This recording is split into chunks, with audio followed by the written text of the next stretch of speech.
Why does Ludwig have 400 viewers?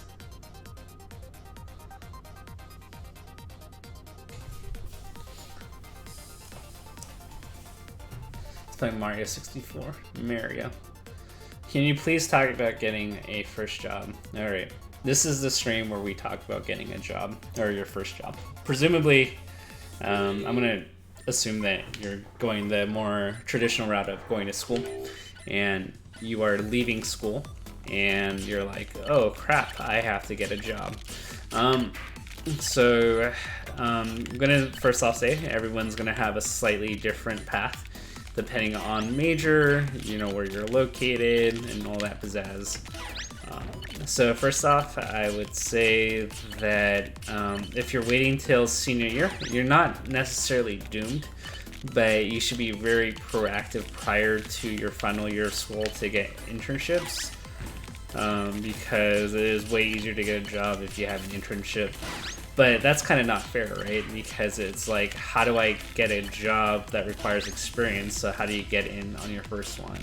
So pretty much you need to I've ruined my teaspoon factory, which is okay. We can just do this. But you need to be able to convince people that you're responsible and that you're capable of doing work. And so how do we do that? It depends on major, and there's different ways to do this without work experience. But I would say the next step, if you can't get an internship, is to work a lab of some sort. Find a professor that you did well in, and then as the class is happening, build a relationship with the professor. This means go to office hours. Ask questions, be a diligent student that your professor knows. So your professor that you're interested in, first off, find out if the professor has like lab research that you can do or some applicable job. And then once you figure that out, you need to convince your professor that you're a good worker. So, and that you can finish jobs that he needs to get done. So office hours, definitely important. I would just keep a relationship as much as you can, and then ask him or her if there's any research opportunities available. I would say that if you can't do research, if there's no opportunity for you or you're late on that, depending on your major, I would do personal research and do self-initiated projects. That's kind of a last resort. Not gonna necessarily guarantee anything, but you gotta get something on paper to show that you're doing stuff other than just studying. You're actually doing work and you have tangible fruits of your labor. I would say grades are important to a certain extent. You don't need like a 4.0, but usually the guideline for a lot of majors is at least a 3.0. Like, if you don't hit that magic 3.0 cutoff, then getting a job becomes a little bit more difficult, because a lot of companies, what they do is they actually have an HR department that says like, hey, like we can't legally like hire a person with lower than a certain GPA. And what that means is, like, if you get, let's say you pass the interview process and you have less than a 3.0, then you have people that have to constantly fight through HR to get you a position, which is not a battle that a lot of people want to take. So maintain that 3.0. If you could get an internship, that's the most ideal. We already went over that. If you don't have an intern, find research. If you can't do that, then work on some personal projects. So I would say in terms of like the resume experience, that's probably like what's going to get you further than a person with just GPA. Beyond that, take advantage of it's a little bit late in the school year, so a lot of people that are watching this video, it's unfortunately spring. But if you are an underclassman and you somehow stumble upon this video in the fall, go to career fairs right away. Even if you are an underclassman, let's say you're a freshman, sophomore. Freshman might be pushing it a little bit, but if you're a sophomore and junior, you should be going to career fairs right when the school year starts. It sounds a little bit weird, but do it.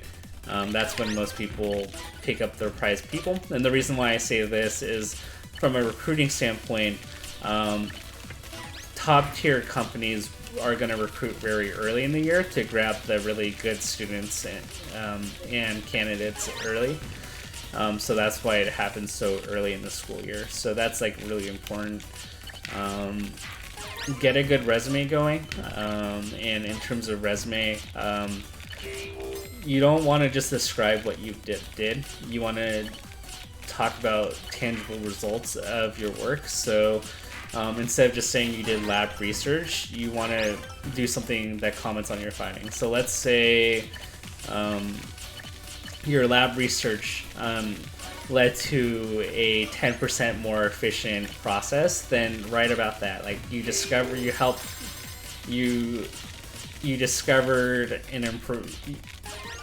you found an optimization improvement to a process that reduced time testing times by 10%. That's pretty cool, and it's a lot more. I mean, essentially, it's gonna sell you over more than just saying that you did lab research. It doesn't really mean anything, and you have to be able to sell yourself on your resume. Just saying, trivializing your work and what you actually accomplish is like a big no-no. Like the resume is where you're actually supposed to kind of brag about yourself, and I know a lot of people here don't feel comfortable doing that, but like that's just what you gotta do. If you don't sell yourself to me, then how do you expect me as an employer to sell you to my team if you can't sell yourself? Because you're basically trying to convince me to convince my team to recruit you and say that this is the right person. And if you don't sell yourself at all and you expect me to read between the dots on what you actually accomplish, like, it's just not a reasonable demand of a person to do. So be comfortable selling yourself. I would say use your career resources to do mock resumes or mock interviews if you can. There's a lot of schools that provide that now. Take advantage of it, set an appointment to go over a mock interview, because chances are a lot of you guys have never done an interview, especially if you're in college, like for like an actual position. So do that. Most of them, you go to the career resources and they will have dedicated staff that will help you do it. It's best to like learn in that environment and figure out what you need to improve, as opposed to in an actual interview. That's where you're not supposed to be practicing, although it's a learning experience regardless. Other than that, let me think of what else. Be diligent. I wouldn't say this necessarily means to apply to like infinite amount of places, but like if you are not getting jobs and you're applying everywhere, I would actually honestly, there's a certain point where you just regroup and you begin to ask yourself, like, is there something about the resume that's bad, or that you can improve? Because if you apply to 100 places and you're not getting an interview, then chances are there's something off about your resume. So get help there. So those are like just some of my tips about getting a job. Hope that helps. It wasn't the most organized, but yeah, that's what I would say.